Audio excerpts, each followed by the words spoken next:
ബിസിനസ്സിൽ ഒരിക്കലും പേഴ്സണലായിട്ടുള്ള ലോസും ഫെയിലിയറും ഉണ്ടാകാൻ പാടില്ല. അത് ഒരിക്കലും പേഴ്സണലല്ല, അത് സ്ട്രാറ്റജിക്കാണ്. അത് ബിസിനസ്സിൽ മാത്രമാണ് പരാജയം എന്നൊരു മൈൻഡ് സെറ്റിലേക്ക് നമ്മൾ മാറേണ്ടതുണ്ട്. നമ്മൾ വിജയിക്കുന്ന സമയത്ത് ഒരുപാട് അഭിമാനത്തോടുകൂടി ബിസിനസ്സിൽ വിജയിക്കുന്നതായിട്ട് കാണാം.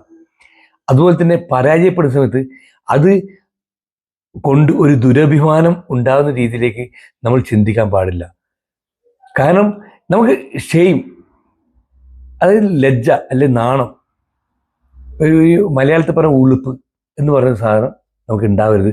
ബിസിനസ്സിൽ പരാജയപ്പെടുമ്പോൾ, ബിസിനസ്സിൽ പരാജയപ്പെടുന്നതും ജീവിതത്തിൽ പരാജയപ്പെടുന്നതും രണ്ടും രണ്ടാണ്.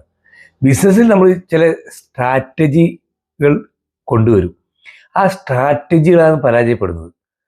അടുത്ത സ്ട്രാറ്റജി കൊണ്ടുവന്ന് ആ വിജയത്തിലേക്ക് എത്തിക്കാനുള്ള മനോഭാവം ഉണ്ടാക്കണം.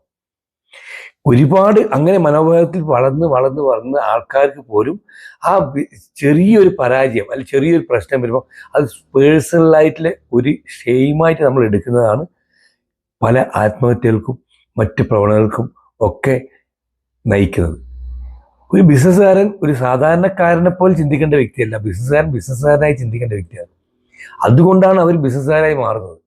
സാധാരണക്കാരനെ പോലെ ചിന്തിക്കുന്നതാണെങ്കിൽ അവർ ജോലി ചെയ്ത് ജീവിച്ചു പോവുകയുള്ളൂ.